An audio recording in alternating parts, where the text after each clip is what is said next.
Business process mapping versus records process mapping. Hello, thank you for joining us. This is What Counts, a podcast created by Trailblazer Consulting.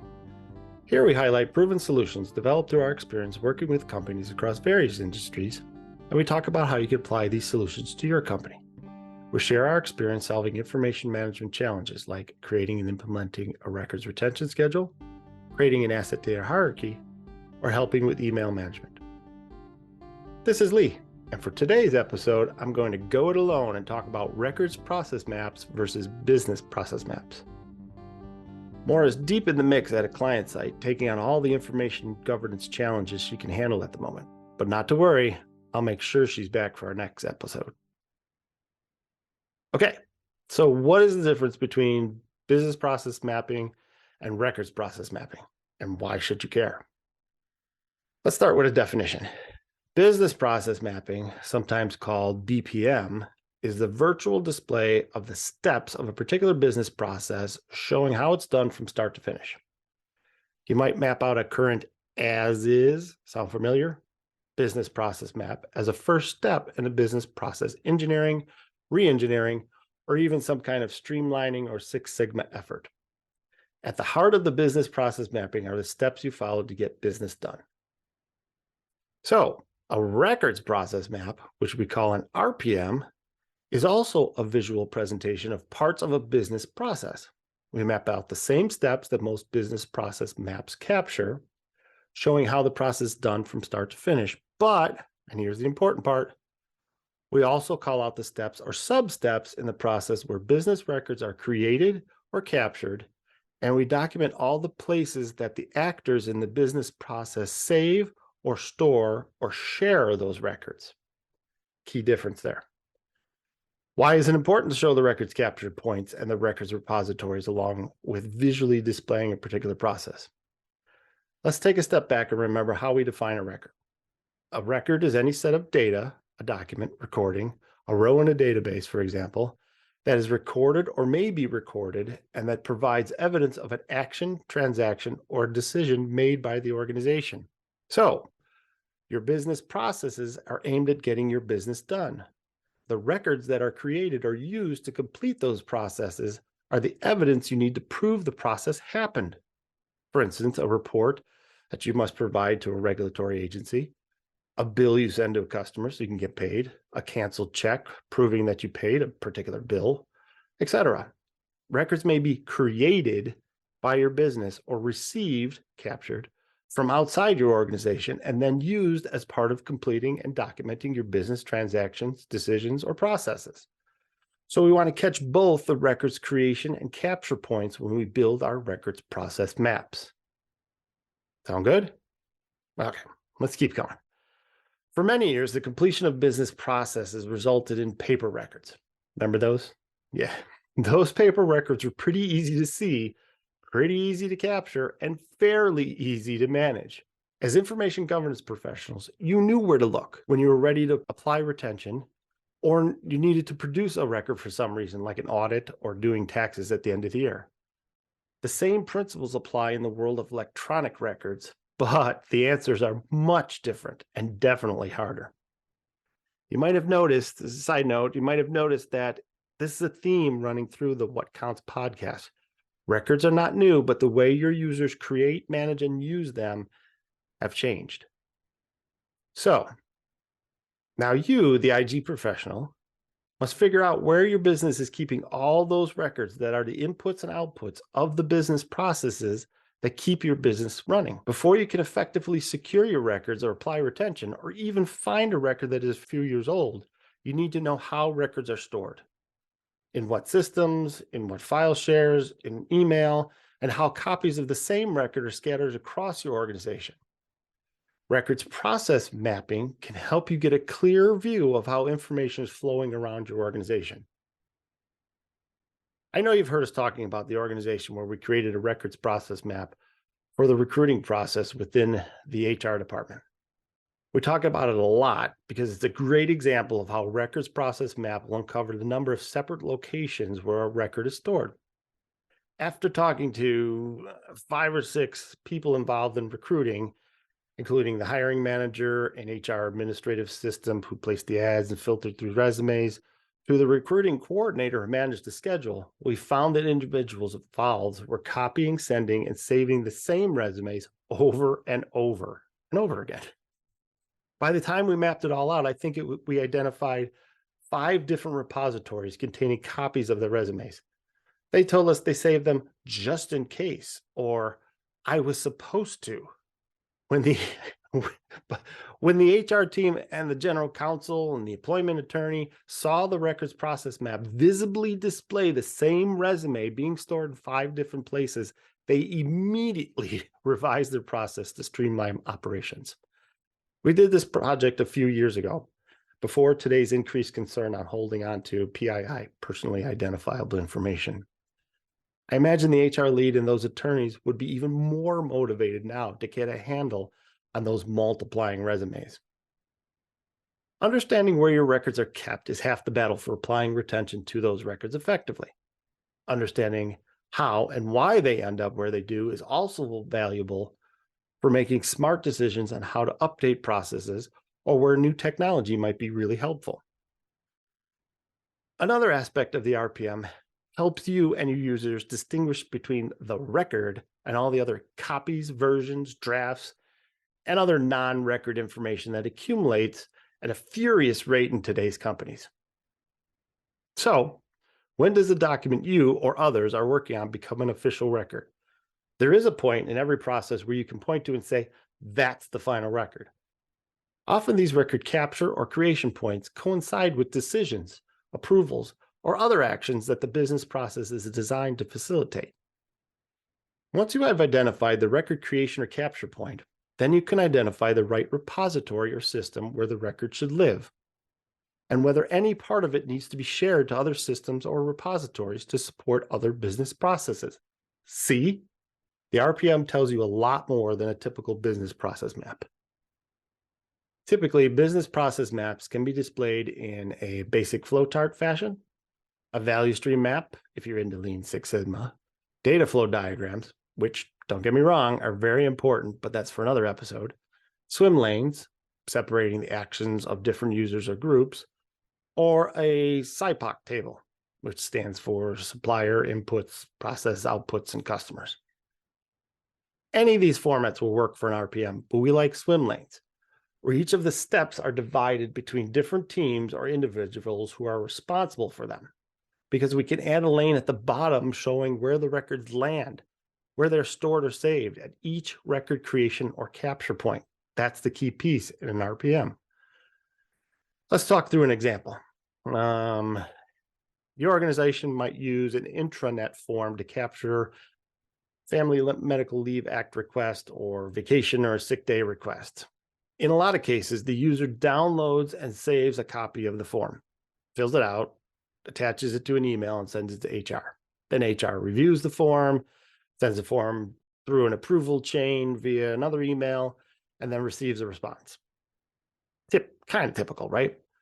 The supervisor probably saves a copy too, and then sends back an email with the approval, which may or may not contain the same form as an attachment. An RPM would help you document how many copies of the form are saved and where. Looking at that result and consulting your records retention schedule, you could determine which of those copies should be saved, which actor in that chain is responsible for keeping the records, likely the HR representative, and where they should store it. Then you can instruct everyone else to dispose of their non-record or convenience copy. On the other hand, in an organization with an HR information system or automated integrated service desk solution or time labor accounting system, the employee could access and complete an online request form, which would capture the pertinent data in the HRIS and route the request for review and approval within the system, right? Right. The request, the approval, and the use of the vacation or leave hours would all be stored in the official record system, where the appropriate security and retention disposition rules can be applied. The RPM of this process would be much simpler than our first example. I'm sure you heard us talk about how Moore and I do records assessment interviews. If not, check out one of our earliest episodes on the interview questionnaire, and the questionnaire is also available if you request it. But I'm getting off topic. When we do records assessment interviews, or whenever we get a chance to talk to employees at the companies we work with, we always start by asking people to tell us about their jobs. We want to hear from them how they see themselves as part of the larger organization. What information do they need to do their job, and what do they do with that information? It's much easier to answer those questions than for people to tell us about their records.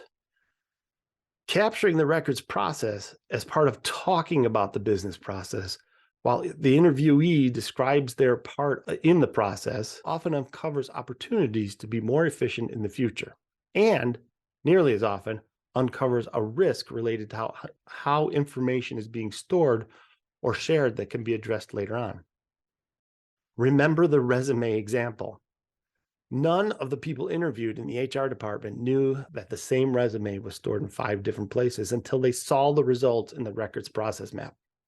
They were shocked. Okay. So, how do you do a records process map, and what are some of the challenges you might encounter? The first thing an organization should do is hire an experienced consultant to perform the records process map for your organization. Sorry, shameless little plug there. Moore's not here to laugh at me, but I'm joking. Seriously, the first step is to identify the process to be mapped. Do you want to start with back office functions like HR, accounting, or procurement, or tackle some front office functions? In some organizations, these might be called mission critical or business facing functions, the ones that directly interact with your customers, partners, or other outside organizations. Whatever it is, when it comes to a records process map, it doesn't matter what function of the organization or process you start on, but remember that you're focusing in on the records and obtaining more control over these records. That might make your decision on where to start a little easier. Pick the function in your organization that you know has the most difficulty applying retention to their records, capturing what is a record, or just simply organizing the records, or the one that handles the highest value or most sensitive, risky records. That's an important one too. You can work that out during the prioritization of the functions on which one to start on. The next step is socializing with leadership your plans to performing a records process map across your organization. Getting their blessing, discussing and prioritizing the functions and processes that you would like to assess, and putting the ask out there that you would like them, leadership that is, to introduce what's going to happen is key. Ask leadership who should be involved in this exercise and maybe even help you set up the first meeting. You know your organization, and if you've been listening to What Counts for a while, you probably have your small steering committee or group of champions that you consult before any new initiatives. After you get leadership's blessing, assuming you came up with all the correct pain points, I'll help you out with that shortly. To convince leadership that this is a vital exercise, it's time to prepare yourself with questions you want to ask, your own version of the aforementioned interview guide, and compile your list of people to interview. It's very common that your initial list of people to interview will grow after you start talking to people. Usually people have a lot to share on how they perform a particular activity, and then mention 2 or 3 other people that can help describe this process further. Schedule the interviews. That's next. And conduct the interviews. I'm not going to go into these too much. Scheduling time with busy people is an art unto itself. But a little hint here, when conducting interviews, we try to have 2 people taking on the role of the interviewer, one person to stay present, right, and conduct the conversation with the interviewee, and one person who knows how to take notes and knows how to listen in between the lines for the records or record categories that are discussed and how they flow from point A to point B, including where these are kept and which repositories they're in. After, or if you feel up to it, during the meeting, create a baseline swim lane of what you heard during the interview.